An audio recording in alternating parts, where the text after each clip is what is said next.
Don't usually get a clap for being a politician, but yeah. But well, I just thought we'd start off with because Louis was sharing last night and said some great things, and one of the things was when you're in a pit, you just got to look up. And last night I was feeling a bit hungry, and pit of my stomach was feeling a bit hungry, so I just looked up. You can't believe how many pizzas came through that door. So for those of you who went to bed early, tough. So bless you, Louis, for the pizzas. But it was interesting listening to Alex yesterday, because just talking about how we get involved in the sort of multicultural society, you know, and because one of the things that Alex said was, you know, we got to put our truth into a multicultural. And I thought it's pretty easy in some ways, but the British not so much, because there's certain things the British never believe. Do you know that? Certain things. We should have taught you this before you. Certain things the British never believe. The British never believe how hot it is.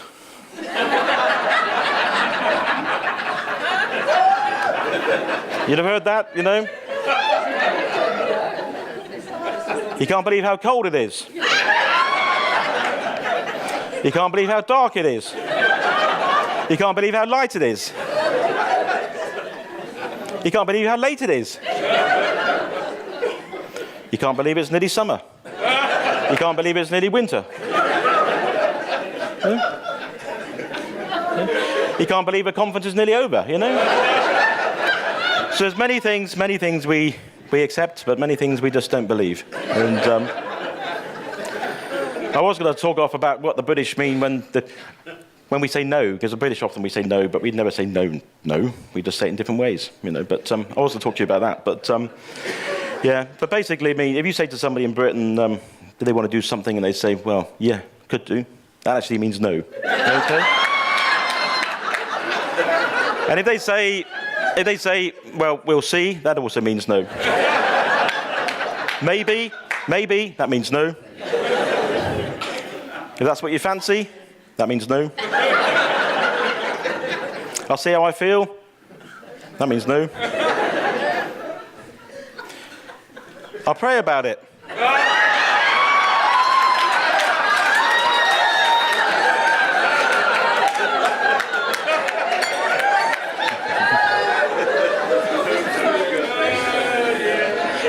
It always amazes me in church life how the people who pray about things. And the people who don't pray about things, when you ask them things like, fancy going to lunch? I'll pray about it. It's true. Anyway, I'm going to talk about politics for a little bit, and what I'm going to talk about applies to every walk of life, every mountain of life, really. And we often try to work out what our passion is, don't we? What is your passion for God? And Tony said to me some years ago, it's quite easy to find out what your passion is. You know, just sit in a bar at night time and just listen to people talk. What are they talking about? Football, that's their passion. You know, finance, that's their passion. Jesus, that's their passion. So you don't have to really go searching for your passion. Yeah. Just listen to yourself, what you're talking about. That's your passion. And in the UK at the moment, lots of exciting things going on. We've got Brexit. And, we've got the wonderful Right Honourable Davies, MP, who's, well, he's trying to drag things out. But so would I be, really. It's my sole responsibility of the Secretary of State for the exiting the EU. I think I'd drag it out, because once I've done my job, you've lost your job, you know? Yeah. So, let's be honest about it. And we're still trying to work out what Brexit's going to look like. David Davies went across to the European Union meeting and went by himself. And the press said, well, that's a bit of a poor show, you know. So the second time he went with over 100 lawyers. And the British government started going through everything line by line. And they're still going through everything line by line. But it just reminded me of a story. And when you get lawyers involved, you may have heard this one, but it's about a lawyer and his cigars. And the story goes like this. A lawyer procured a box of very rare and expensive Cuban cigars, a box of 24. And they'd pride a place in a wooden box in his study. And he then insured them against loss, against damage, amongst other things, fire.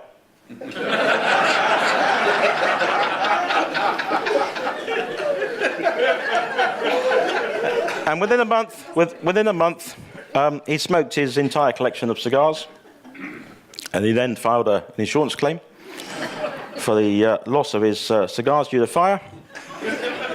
Actually, what he actually said was it was a series of small fires.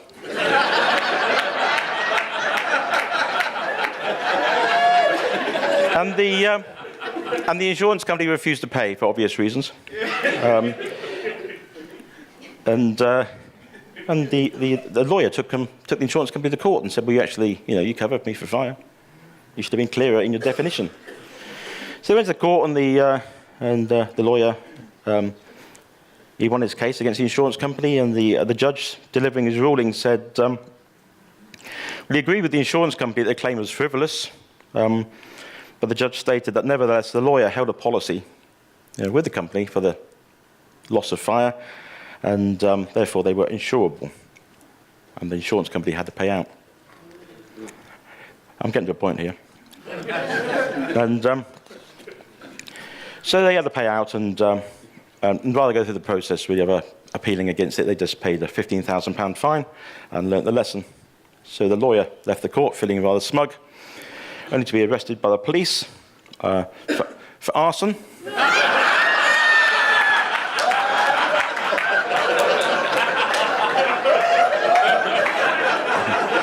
And the insurance company used his own case against him, his own testimony against him, and he was sent to prison for 24 months and a £24,000 fine.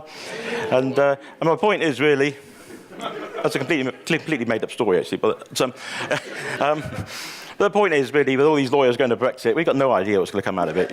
We haven't, have we? Anything. They can find all sorts of small points on both sides, but at some stage we will come out. COTN, Church of the Nations. We've heard a lot over the years about the mountains of life. Tony just shared a little bit about them. If you want to start a new kingdom, there's certain things you've got to have. You've got to have a legal system, you've got to have a financial system, you've got to have a health system, you've got to have an educational system, policy for communication and for arts. And somehow the Lord's, and for some reason, the Lord's chosen all of us to get involved in it. Because we can quite easily sit and complain about what's going on in these different mountains, but the Lord tells us to go and get involved. It's no good complaining about it. You want to do nothing about it. And when I first became an elected councillor back in 2003, and one of the reasons I got involved is because I went to the council and complained about a certain thing, and they just said, well, you want to complain about it, do something about it. No good complaining, get involved. Get yourself elected. And so I did get elected, and been regretting it ever since. But one of the things for all of us, whether it's politics, or it's education, whether it's family life, we've got to show up, haven't we? Yeah? And we're going to show you a little video clip about showing up. Well, we all know that words can build up, can't they? Words can destroy. And it says in Proverbs 15:23, a man has joy, but the answer is mouth. And a word spoken in due season, how good it is. And it's the words that we speak. They can be words of truth. And they can be a blessing, or they can be a curse. And it's how we talk about people. How do we talk about our church leaders? How do we talk about our politicians? Let's be honest about it. How do we talk about them? Do we talk about them in a godly way or not? Ephesians 4:29, let no corrupt word proceed out of your mouth, but what is good and necessary for edification, that it may impart grace to the hearers. Everything we say should impart grace to the hearers. And the most politicians I mix with, when I talk to them about Christians and the press that the letters they get from Christians, it doesn't impart grace. Most politicians I speak to, they've usually got a negative stance towards Christians and the way we write our letters. There's nothing complimentary. It's always very negative. And but what we're supposed to speak and what we're supposed to write is supposed to be a blessing. It's supposed to bring grace and breakthrough. And And I'm not, we mustn't moderate our words just to keep everybody happy. We've got to speak words of truth. Yeah. But we've got to say them in the right way, haven't we? Yeah. And we're living in a day today when, you can say what you like. Everyone's got a voice. You've got Facebook, you've got Twitter, you've got anything. You can say what you like. Everyone's got an opinion, even if they've got no idea what they're talking about. Everyone's got an opinion. I kept a series of emails. Someone sent me an email saying when Theresa May first became the Prime Minister, he sent me an email just saying basically, she has no right to be the Prime Minister because no one's actually elected her. She should call for a general election. Why it's writing me an email, I have no idea, because I couldn't really do anything about it. He obviously thinks I've got more influence than I have. But it's interesting, because when we did have a general election, he sent me an email saying, who on earth does she think she is calling a general election? And I'm going to get a few politicians up here later on, and we go. It's the sort of thing you're always up against. It's like, make your mind up, what do you want? And but as politicians, we're there to serve, We are the people who've been duly elected to serve the community. And we should do so in the fashion that we believe that represents the community. Not always easy, but we've got a responsibility to pray for our leaders, haven't we? We pray for our church leaders. Why don't we pray for our political leaders? 1 Timothy 2, I won't go through it all, but we are encouraged to pray for those who lead us. Jacob Zuma, do you speak positively about him? No? You speak blessing, the Lord's blessing, and direction, guidance. Well, we should be really. Theresa May. Might not like her, but Prime Minister, as British people, we should be praying for her. Jeremy Corbyn. You may love him, you may hate him, you may have no idea what you think about him. Still got responsibility to pray. He's the official opposition. Donald Trump, maybe best not to go there, but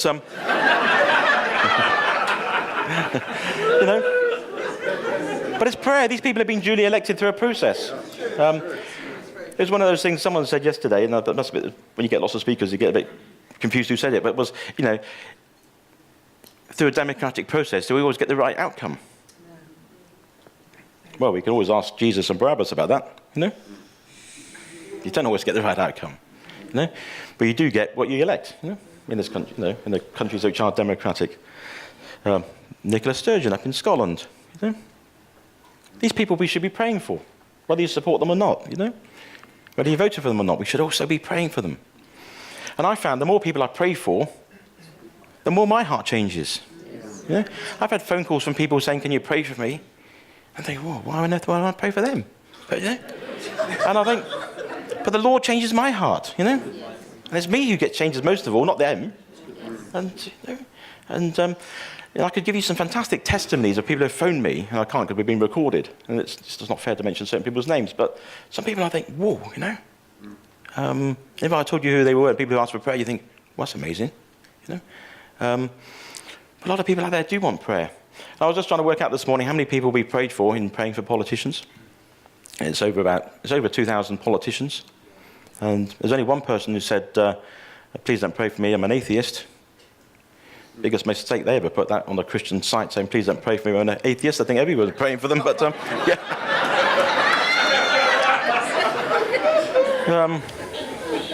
But then, look, the world is changing, isn't it? And it's changing fast, the sort of thing we used to expect as in certain countries, certain traditional Christian countries don't exist anymore, do they? The rate of church attendance, traditional church attendance, is dropping in the Western world. Religious or church affiliation is not quite the same, doesn't have the same power as it once had. Belief in God. It's changing, isn't it? The power of prayer and Christians getting on their knees to pray for their countries and nations. Is it the same as it once was? The wonderful thing is it's beginning to build up again. And, daily Bible reading. Do we get our Bibles out and do we just press in for the Lord and pray into the Lord for the day and for our nation? Well, all these things have been dropping for decades, haven't they? And we're now getting into this, what we call a post-Christian era, which is ideal. This is our opportunity. You know? Because we can complain about what the church has done in the past, but if it's waning and disappearing, we can really start with a new piece of paper, you know, and start designing and praying in what we want. But just as church life has sort of diminished in many walks of life in the Western world, you know, as I say, this is our opportunity. This is a great time really to live in. We could say we've never had it so good, because now we can actually really get in. Because there's so many generations now of people who just really don't know Jesus in our nations, in our Western world nations. So they've got no preconceived idea of what we were talking about. Whereas before, you'd start talking, and straight away that block would come up. They think, oh, no, it's a Christian. You know. But now they do, when someone says, you know, you need Jesus in your life, well, it's not a good way to start a conversation, but they got no idea who Jesus is. So at least you can start, you know, start afresh. Now, the Barna Foundation, I think we all probably hopefully heard of the Barna Foundation. They do a lot of research around the world, and they've come up with what qualifies as a post-Christian area, city, town, nation. I don't know if you've seen their reports on this. But what puts you as a post-Christian community? And they basically come up with this 16 criteria. And if you meet 9 or more of the criteria, you're post-Christian as a community. And you can go online, and they've done these great research into, especially in the United States of America, to say these are the areas you can go in, and you're not likely to meet any Christians, you know, or certainly have any Christian influence. And this is the points. So if you can tick 9 of these, you're in a non-Christian area, really. You don't believe in God. That's quite obvious, really. Yeah. You identify yourself as an atheist or agnostic. You disagree that faith is important. You have not prayed to God in the last week. You've never made a commitment to Jesus. You disagree that the Bible is accurate. You've never donated money to a church. You have not attended a church in the last 6 months. It could be said the same about Christians, actually. You agree that Jesus committed sins. So if you start ticking these boxes, you're going in a negative way. You do not feel a responsibility to share your faith. You have not read the Bible in the last week. You have not volunteered at a church in the last week. You have not attended Sunday school in the last week. You have not attended a religious small group in the last week. And you're not born again. So you can tick 9 of those. They say you're a post-Christian environment. And I say, Barna, I've done a lot of work on that. But actually, in all reality, if all of us in this room started going through our communities, we'd be able to tick 9 of those. You know? Wouldn't we? I can't say a lot of people where I live actually read the Bible every week, pray every week. Would say they're a born-again Christian. You know? So the work's ahead of us, isn't it? And we've got to be able to get involved in our towns and our communities. And the only way to do it, as that little movie clip said, was to show up. To be the voice. Because there's no good trying to explain kingdom life to people who don't understand kingdom life. The only way they're going to see or hear it is actually through you turning up and being kingdom life. And we had a funny situation at our council. Well, it wasn't really that funny, but it wasn't our last council. I'm not saying that one. That's all right. You're safe. You're safe. No, it's just we just had a full council meeting. But the previous one, things got a bit out of hand, and we always have a sort of team of lawyers there, and they decided it was a good idea. We adjourned for 15 minutes, and so off we go out. And I just happened to say to the mayor, well, it's your own fault, really, because you forgot prayers today, you know? There's a throwaway comment. So council this week, wasn't it? Mayor stands up, he says, now Mike Davies is going to say prayers. You know? And you just don't know, you know, what these throwaway comments go sometimes. But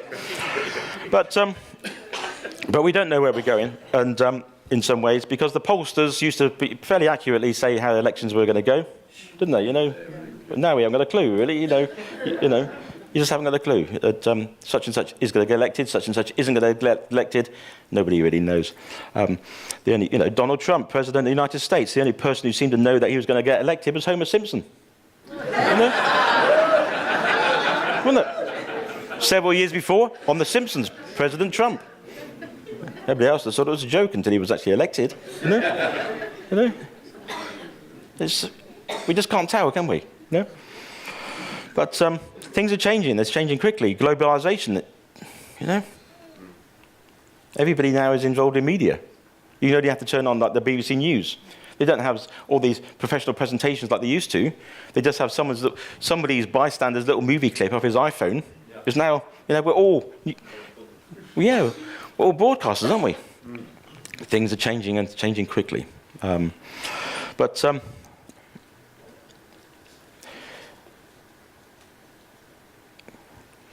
you know, we can no longer predict how people are going to vote, really. People change their minds. Well, I did the same, really. It's a bit like Brexit. Was I voting to stay in? Was I voting to go out? And to be honest, I was changing my mind every week, you know, depending on, well, that's a good point. Yeah, I'll stay in. Oh, that's a good point. I'm out, you know. And I think, really, a lot of us vote like that. Well, that's a good point, you know. I'm in, I'm out. And but I think, really, worldwide, we've reached that tipping point now when things are getting to crunch point, which is really when the Lord starts to step in. It's our opportunity. In a way, we could be looking at deglobalization, when people are like, well, hang on, we've gone too far. You know, we became pally too quick. Let's go back to just being our own nations. And I think we're seeing that across the world now. You know, let's just work things out for ourselves. But, you know, how does the church get involved in any mountain of life? Well, the same way it gets involved in anything else. You know, whatever we get involved with, it's the apostolic and the prophetic, isn't it? Yeah? But then, you know, we can quite easily talk about the apostolic and the prophetic in church life. But what about the apostolic and prophetic in political life? You know? That's why I submit everything to Tony Fitzgerald in politics. He's not a politician, but he is an apostle. You know? So I still need that apostolic alignment. You know? And it's about, you know, with Lynn Lynch being a prophetic voice, you know? I want that prophetic voice in politics, you know? So if nobody else here is going to claim it, I'm going to claim it, you know? Then you can come and prophesy into all of us, you know? We've got to get this, we've got to be mobilizing, you know, and being real. Let's get the apostolic, let's get the prophetic involved in politics, in education, in family life, in whatever, media. You know? Because I don't know the answers, and that's why I love it. I send Tony an email and say, Tony, I'm thinking about this. What do you think? And he just says, usually, I thought it was funny yesterday when someone said they only get a two-liner. I thought I usually get 2 words. Yeah. He just says, yes, pal. Yeah. But what I do love, in all sincerity, is actually when I get the email back saying, can I phone you now? Which means he doesn't quite agree with what I've just said. Yeah. But then that's submission and that's correction and that's what, you know, maybe you should just lay that one down, Mike, and move on, you know. And I think we've all got to learn that in our lives, haven't we? You know, our work life, our home life, that's still got to be in alignment. Not just our church life. Everything's got to be in alignment. Tony sort of said I went on the course. I got chosen to go on this course, and in some ways I didn't realise what I'd taken on when I got involved, but it sort of started me on a journey. And I got to meet quite a few people on the residential courses, quite a few ministers and government ministers, and they sent me off to the United Nations with an ambassador, and I got to have a chat with a few people, and the Lord started working through me, you know, about prayer, and the importance of prayer for politicians and for ambassadors and anybody involved in the decision making. And through this course, I thought, well, any opportunity I get to pray for a politician, I'm going to pray for a politician. So, you know, and I met quite a few government ministers, and I said, do you mind if I pray for you? And nobody ever said no, so I thought, this is quite good, I'll keep going, you know. And on one occasion, I won't say the person's name, but it was a government minister, a fairly senior government minister, and they'd arranged for me to go and have a meal with her, so I went for a meal, and it was one of those frightening moments, and I suddenly thought, what do I call her? And the Prime Minister obviously is the Prime Minister, but I wasn't too sure this person was going to be a minister, Secretary of State. And it's funny, I was trying to work these things out. And I was starting to think, well, and also, and how do I get around to, can I pray for you? It's always, the praying bit's not too bad. It's asking if you could lay hands on them is a difficult bit. Anyway, but this minister turned up, and And she sat down at the table, apologised for being late, and she said straight away, she said, well, Mike, I'm really sorry for being late. And she just gave me a Christian name. So from then on, I just called her by a Christian name. And she said, I am quite in a rush tonight because things are pressing on at government, got a few issues kicking off. Right, I gather from my colleagues there's certain things you can ask me about. You can ask me about marriage, gay rights. You want to lay hands on me and pray for me. So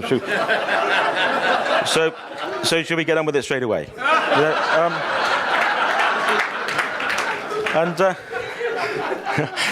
I did ask for a photo as well, so we had a photo. But it's interesting in political life. I'm going to get some people up in a minute. But if we have the left and we have the right, where you are, so the left's over there and the right's over there. And if I said to you, are you left wing or are you right wing? I mean, this is rhetorical, please don't answer. So, are you left wing, are you right wing, or are you in the middle ground politically? All of you would have some idea probably where you stand, won't you? But you haven't really, because it depends on what question I ask next, What is your view on feeding the poor?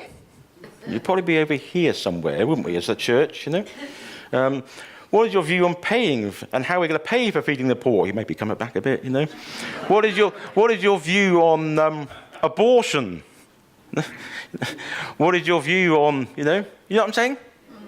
And one of the things that hit me, because when I went on this course, everything I said, everything I wrote was assessed.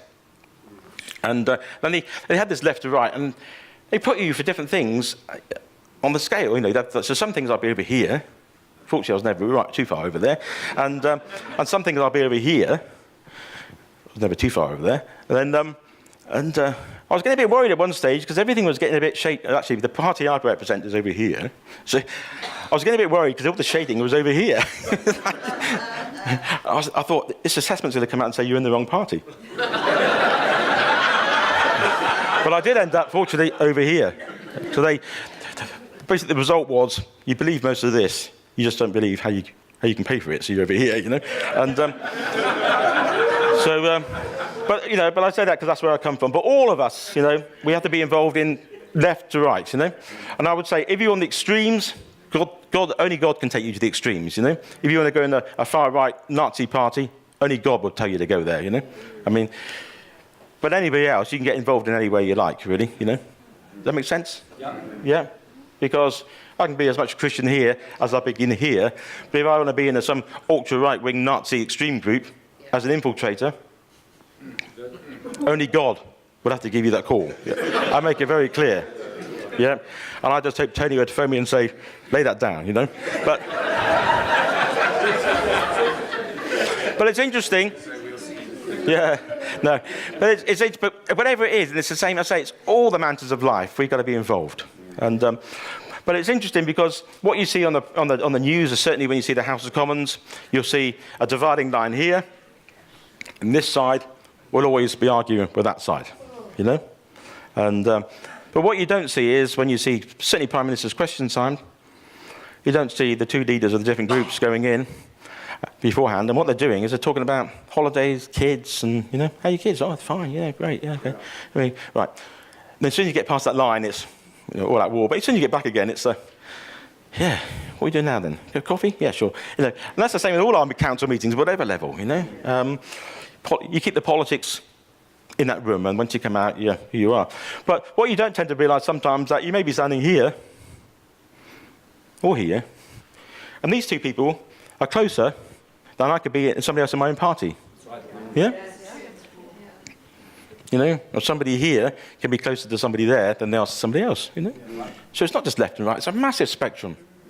In the middle ground is what is the middle ground? We've been trying to work that out for a while. But I got involved because I started having all these politicians, and all they got was negative words. That's why I started talking about the power of words. Negative word followed by negative word followed by negative word. All our MPs, we get these letters, don't we? As Christians, we get letters from Christian organisations saying, write to your MP and complain about this. Write to the House of Lords and complain about this. Write to the Scottish Parliament and complain about this. All these politicians do is get complaints. No blessing in that. So it's not surprising they become a bit defensive, This lady I met, this government minister, when I sat down to have this meal with her, she said what amazed her, she said she actually got her department to do a little study on the basis she was meeting me. On Christmas Day, how many negative emails did she get from Christians? On Christmas Day, the day when you were supposed to be worshipping our Lord. And she said, strangely enough, they did a little analysis, and the only emails that she did get on Christmas Day were from Christians, no one else. It's a difficult one to defend, you know? Then, so I didn't. So, but it's not a case, I'm not here to say get involved in one party, I'm just saying get involved in life, in the community life, whether it's local politics or whatever else.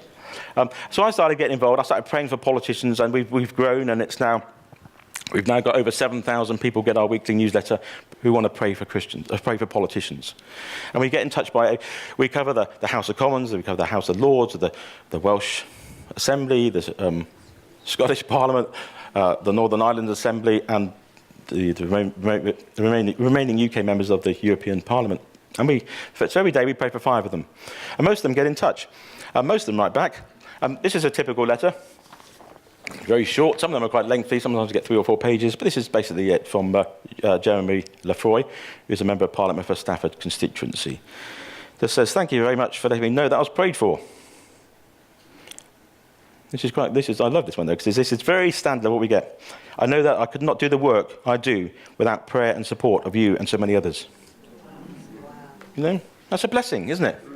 It's a blessing. And what we do, and I never realised would happen, is when we send the weekly letter out saying, if your MP comes up, or your local politician, also write to them to say they've been prayed for. And some people come back and said, I got 25 letters last week, so I got prayed for. So what we started to realise, now we've become a bit of a power group, you know. Oh, there's some votes in this, you know. Yeah. But what we don't do, is we never tell you when we give you the 5 which political party they belong to. You know? So you can look it up if you want to, but some of them will be obvious, but some of them won't. But it's interesting for me, because when you suddenly get a phone call, as I did in one case from a member of the Sinn Féin, and say, could you pray for me? I'm going for a difficult situation. And then it became national news within a week. You know? Wow. There was a person, if I told you his name, you'd all know his name. And I thought, whoa. But years ago, I thought, I wouldn't have even probably contemplated that. Yeah. But the Lord softened my heart and said, no, you're praying for these people, you know? This man's now asking you for prayer. It's your opportunity to talk to him about Jesus, you know? And one thing, Rachel Hickson, I think many of us will know Rachel Hickson. I sort of... well, she scares the pants off me, to be honest, but... and she knows that. She comes to our church on a regular basis, and she does worry me. But she said, the thing with the church, we spend so much time complaining to the government what they should be doing, when in fact it was the church that had the mandate to do it. Feed the poor. Look after the widows. We write to the government, so what are you doing about it? The government should be writing back, so you're the church, you do that, you know? Anyway... I've got another video to show, and then we've got a few people up to have some questions. So let's have another look at this video. Now, it's interesting you watch that, because Andy Flanagan, who's from the Labour Party, clearly, and or his own party, and he's probably opened more doors for me as a Conservative than the Conservatives have. You know, he got me lined up to speak at the Labour Party conference. The lady there, Sarah, she got me involved in the Liberal Democratic conference. My own party is still thinking about it, but... Starts tonight, so maybe get a phone call. But anyway, I've got 4 volunteers, so where are they? Have we got my 4 up, please? As quick as you can. Let's give them a round of applause, they don't get many.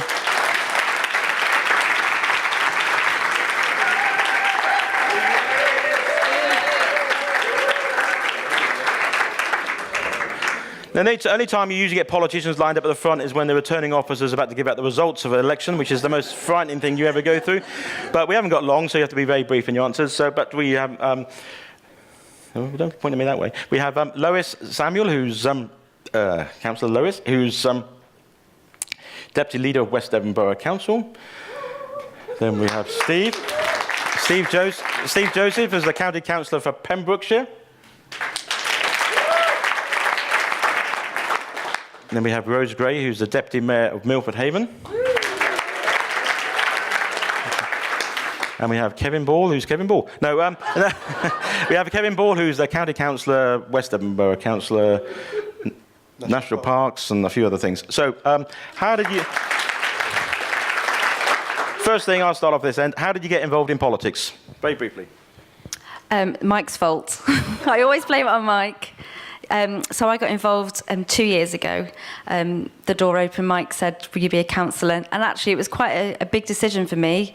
We're really busy farmers and we run a charity, so it was a big decision, but I just felt it was the right thing to do and to bring some influence. Thank you. Cheers, Mike. As people that know me well know, I'm very good at keeping my mouth closed.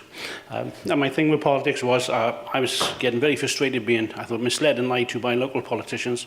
So I had two choices. I mean, the one that's been mentioned here already this morning a number of times was you're very, very quiet, or you stand up and you say your piece. And I say I've never been very good at keeping quiet about anything, to be honest. So I had to stand up, you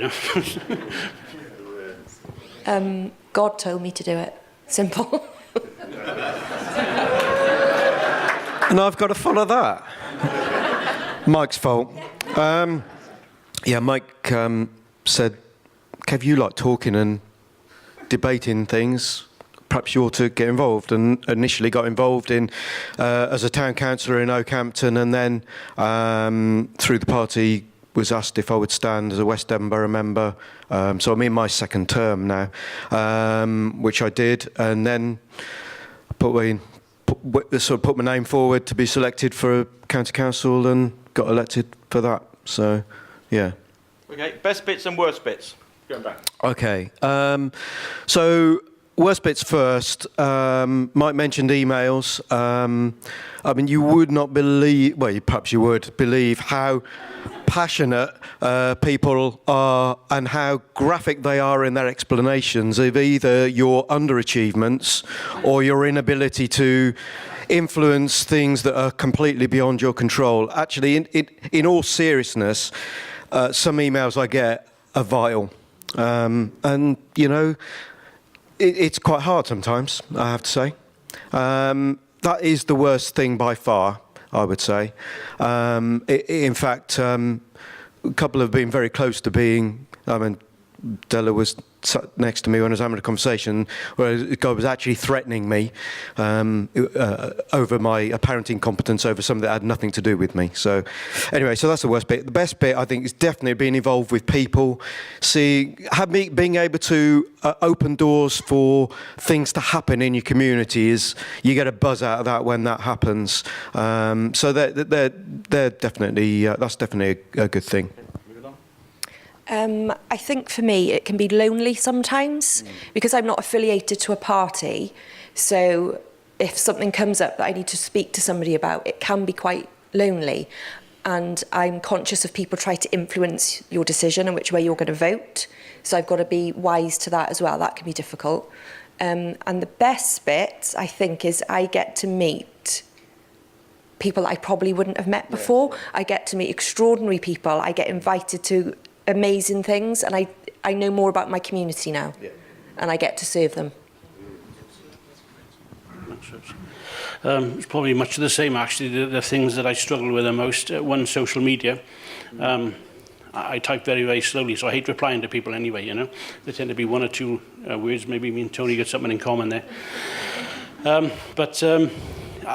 What they call like keyboard warriors. You know, people think in this day and age that they can say exactly what they want to say as long as they're tapping on a keyboard. You know, I've come off Facebook now because I haven't got the temperament to cope with that. To be honest, now my reactions tend to be extreme, so maybe best not go there to start with. You know, that's the worst things. The plus is people, as Rose says, you know, you being able to do some things for people is humbling, you know. Some of the people I meet is very, very humbling. And that's fantastic. The other negative thing for me, I think, is probably frustration. You know, the things you want to change the most, or you think will be the easiest, tend to often be the hardest. And it's like running through clay sometimes. This last election, I pretty much decided I wasn't going to do it anymore, you know. Excuse me. We're self-employed, so there's always a conflict of time there. And I thought, nah. I told a friend of mine who's the leader of the local, the chief executive of the local authority, and he persuaded me to put my papers back in, so I did it. And as soon as I did it, I thought, bugger, I shouldn't have done it. you know, why did I do that, you know? One of the other things I didn't tell you I'm very good at is thinking before I do things out, you know? I am best at thinking things out either sometimes. And I was like, why, you know? So I was mulling over this, and as soon as I said that word, I don't want to do this, you know, but I put... Yeah, thanks, Kev. But I put my papers in, so what do you do then? You know, my wife, right, let's get the brochures done, and here the kids went out with them, and I'm sat home thinking, oh, why, you know? So I didn't canvass, and I was mulling this over.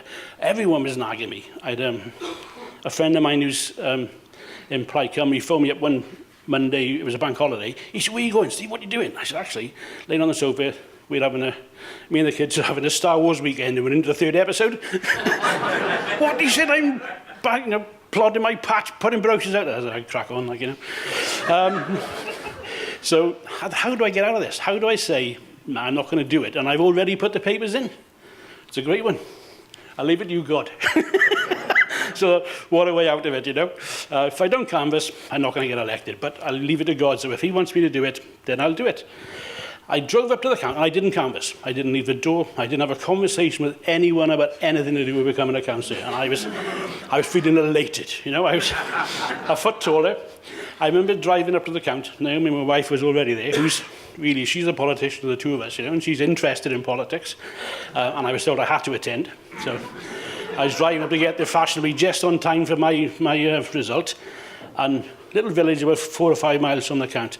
And I was driving through there, and I felt like a little weight lifted off my shoulder. You know, this is brilliant. There's no way am I going to get elected because I haven't done a damn thing. You know, I don't deserve to be elected. It ain't going to happen. I was smiling, I was talking to God, going through there and thanking him, you know, I was having a great time.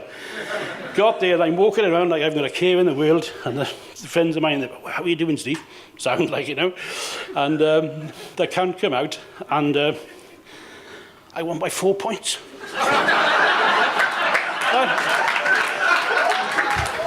I could not believe it, you know. The lady I bet, who she's very, very, she's never stood before. I can't stand the woman, to be honest. She's a real struggle, you know. She's disruptive, not a nice character.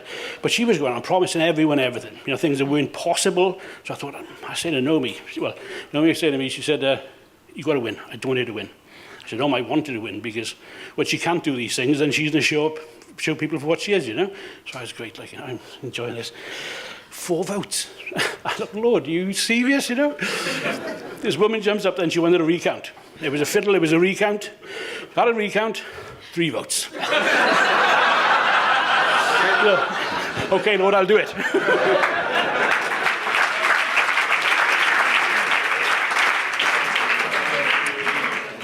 Okay, I'll be quick. So you give politicians a mic and they're well away. The worst for me is I have no idea about politics. So I had to learn really, really quick. I'm so thankful for Google because a lot of the time we just sit there and they talk and I'm like, I have no idea what they're talking about. So thankful for Google. The best bit is... So you can imagine on our side, there's quite a lot of older generation. So I'm one of the youngest. I'm younger than Kev. Quite strict and stern councillors, and then there's me, Kevin, and Mike. So we've kind of like transformed the council a bit. So we have a bit of a laugh, but it's just really great to just meet lots of different people, and yeah, so it's great. Okay, and finally, we've got run out of time. Why, it sounds quite negative what you've all said, really. So why would we encourage other people to get involved in politics? You know, you get all the bad emails, you get all the bad coverage. I don't get anything bad. I don't, honestly. Being a rural councillor. Yeah, exactly. Okay. I think it's already been said earlier. I think it's great to just be involved in whatever politics, you know, in the schools. I've learned that actually I don't say a lot in the councils, but I'm praying, and I just feel that we can be influential, and that's what God wants us to do, is be influential in the places that we are in. And just quickly, a few weeks ago, I was sat in some chief executive meetings, and it wasn't going very well at all, and stepped out of the meeting, and the not Christians, and they just said, look, we really value your integrity. And for me, that just really blessed me, because, you know, people do see the integrity of what Christians bring. Thank you. Being able to make a difference, you know, it's that's fantastic, to be honest. I'm going to keep that one very short after the last one, Rose. Yeah, I agree with what you're saying. You get to influence and you're able to make a change. Like, you really can make a change and make people's lives better. It sounds really cheesy, but you can. And anybody can do it. I've got no special qualifications. I'm a mum of 3 children, and I'm very different to most of the people on the council. But I can make a difference. I'd have said that as a high qualification. I think I agree with everything they've said, but I think actually there are only so many number of seats in each council, whatever tier it is. So only so many people can be elected. But whether you want to be elected or not, you still be involved. Certainly, as Lois said, you know, we appreciate each other's support. And actually support from the community and, you know, guys at church and stuff that pray for us and so on. But actually, you know, as Mike was saying earlier on, and as Andy Flanagan said, you know, about being involved, it's more than actually standing up and being elected. It's actually being involved behind the scenes. And your influence and encouragement and support is incredibly valuable, bearing in mind some of the stuff that we get that's very negative. So that's another way you could get involved. Okay, right, so great Rose saying, well, I'm not really, you know, to think I'm qualified. But the wonderful thing is all our councillors think she is qualified. That's why she's been elected to be mayor next year. Yay! Yeah. I think the word tells us something about being humble, doesn't it? Yeah, so, yeah. But yeah, the thing is, I'm going to finish voting now very quickly. Whether it's, you know, whatever we're involved with. You know, I remember Simon came to see me a few years ago about, you know, getting trained up by the Air Force to go and be their padre for the load of lads running around with the uniforms. You know, you're thinking, but he's had so much influence in that. Just the feedback we get with, you know, from the 2443 squadron, yes, yeah, get the number right this time. You know, the feedback we get from, you know, the officers and stuff is fantastic, you know. When there's something going wrong or when someone's got issues at home, Simon's there, you know. And he's been the biggest influence ever. You know, whether it's, where's Neil Collins, you know? Where's Neil? You know, all this work he does with the rugby club and going in over the years and praying and giving all the rugby club advice and, you know, not just on, you know, Christian values, but actually just life, you know, being able to relax, and it's not all about, you know, the pressures of, you know, all of us get involved in community somehow, don't we, you know, and we're just here as politicians, but everybody's going to get involved in community life. So whatever your passion is, whatever you're talking about at the mealtime, get involved in it. Amen. Well done, guys.